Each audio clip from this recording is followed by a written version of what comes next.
Praise the Lord. ഒരു ദിവസം കൂടി കർത്താവിൻ്റെ തിരുവചനം പറയാൻ കഴിഞ്ഞതിൽ കർത്താവിനെ ഞാൻ സ്തുതിക്കുന്നു, മഹത്വപ്പെടുത്തുന്നു.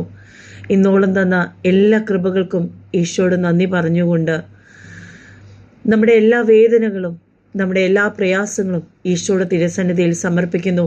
അവിടെ നമ്മുടെ എല്ലാ വേദനയിലും പങ്കുചേർന്ന് നമ്മളെ അനുഗ്രഹിക്കട്ടെ.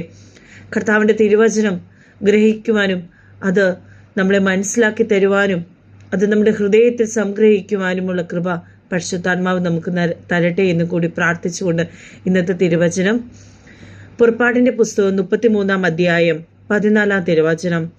എൻ്റെ സാന്നിധ്യം നിന്നോട് കൂടെ പോരും, ഞാൻ നിനക്ക് സ്വസ്ഥത നൽകുമെന്ന് അരുളി ചെയ്തു. ആമേൻ.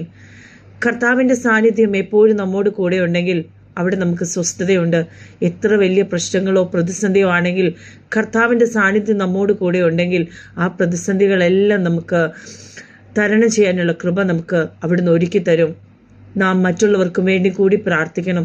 നമ്മളോട് വിദ്വേഷമുള്ളവരായിരിക്കട്ടെ, നമ്മളോട് ശത്രുക്കളായിരിക്കട്ടെ, ആ ശത്രുക്കൾക്ക് വേണ്ടി നാം പ്രാർത്ഥിക്കുമ്പോൾ കർത്താവിൻ്റെ തിരുസന്നിധിയിൽ നാം അനുഗ്രഹിക്കപ്പെടുകയാണ് ചെയ്യുന്നത്. മറ്റുള്ളവരുടെ പ്രയാസങ്ങൾ നാം ദൈവ തിരുസന്നിധിയിൽ എത്തിക്കുമ്പോൾ അവിടെ നമ്മളെ ഒരുപാട് അനുഗ്രഹം കൊണ്ട് നിറയ്ക്കും. നല്ലൊരു ദിവസം നിങ്ങൾക്ക് തരാൻ ദൈവം തരട്ടെ എന്ന് ആശംസിക്കുന്നു. എല്ലാ മഹത്വം ഈശോയ്ക്ക്. നന്ദി.